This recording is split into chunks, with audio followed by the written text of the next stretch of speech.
Hi there. A quote: "Only a life lived in the service to others is worth living." Albert Einstein. I want to start today by asking you a question. Why are you doing what you're doing today? Is it a job that somebody gave you? Is it because you don't think you can do anything else? How is it you have this business that you have today? Something led you here. There must have been something that struck you that you needed to commit to this business at some point. I hope it's that you love business. I hope it's that you love customers and that you want to make a positive impact with your customers. If that's what it is, let me ask you, is that what you're doing today? Are you making a positive impact every day with all of your customers? Because if you're not, you're like hundreds of other businesses that are around you that you don't do business with. And you know who these businesses are. The places that have lousy service, lousy food, you do a lousy job, they're priced too high. You know those businesses. People don't flock to those businesses. This video is to help you have a business that people want to deal with. The future of business today, because of our economic crisis, are businesses where those business owners and the people in sales, they're servants to the customer. And they do that first. Let me repeat that. They're servants to the customer. Those are the people in business that will survive in the future. How do you become a servant? I'm going to share with you 5 tips. How do you become a servant first to your customers to build loyalty, growth, referrals from those people?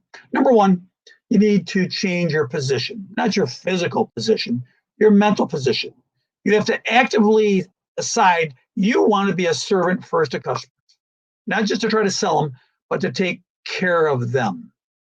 Your customers are smart. You know that. They can smell a mile away a salesperson that's hungry to take their money from them.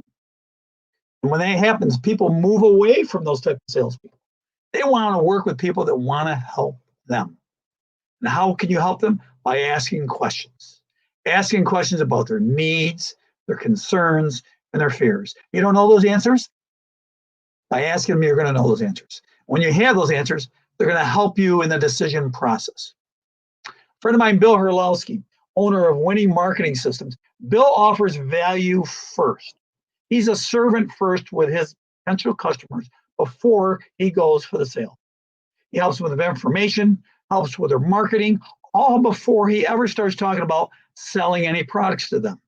Consider following Bill's path, giving service first, being that servant before you become the salesperson. Number 2, listen. Take time to listen. I mean, really listen. Lean into those conversations with people by asking them questions. It's awful easy to shoot for that sale first. We all want to. We're all in a hurry. We all think we know all the answers for that customer. But by listening, asking those questions again, you're going to know that information. It builds trust, builds rapport with a customer. And that's huge. That builds referrals and happy customers. So they come back. Leadership coach Lee Livermore, author of The Practitioner, Lee leads with asking questions. He leads with getting to the bottom of why are you making this decision? What do you want to do with this help that you're looking for me to give? By asking all those, he's building that trust again with that rapport so that they want to do business with Lee. Another quote: the best way to find yourself is to lose yourself in the service of others. Mahatma Gandhi. Number 3, I want you to care when it hurts. What does that mean? I want you to slow down your sales process. That's right. I want you to stretch yourself, go a little bit against the grain. How? By, again, dig into those fears, those issues, those questions, concerns. Find out what are the obstacles between that customer buying from you, what's holding them up. Once you know what those obstacles are, you can work then to move those obstacles out of the way so they're more likely to do business with you. Sean Becker of Horan Wealth Management does this through asking questions, through finding out the emotions of his people that want to invest with him.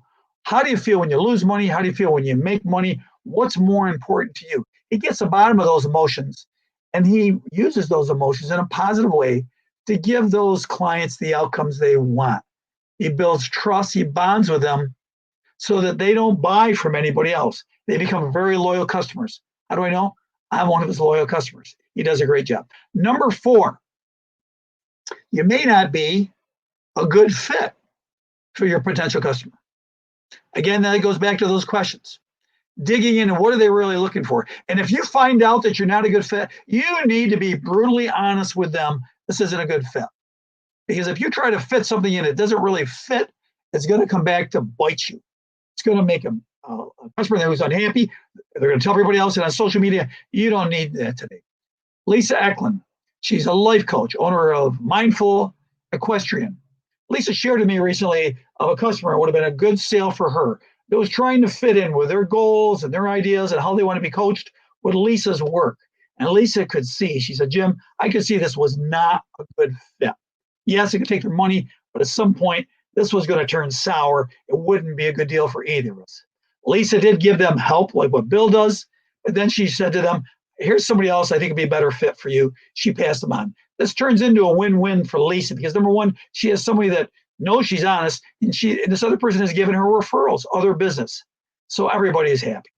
Number 5, the last one, commit yourself to 100%, giving 100%.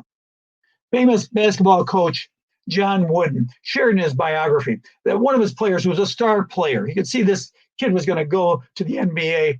And one of the practices, the young man did a lousy job, dismal work, didn't give 100%.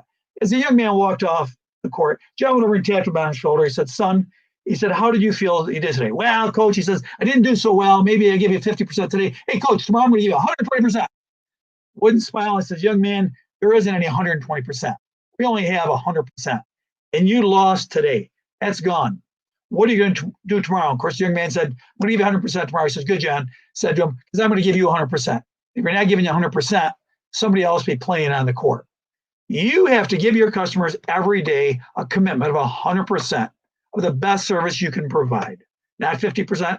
When you don't feel good, it's not a great day, something's bothering you, get that out of the way. Give them the 100% so they'll come back. You'll build a loyal customer, a loyal following, and you'll put cash in your cash register.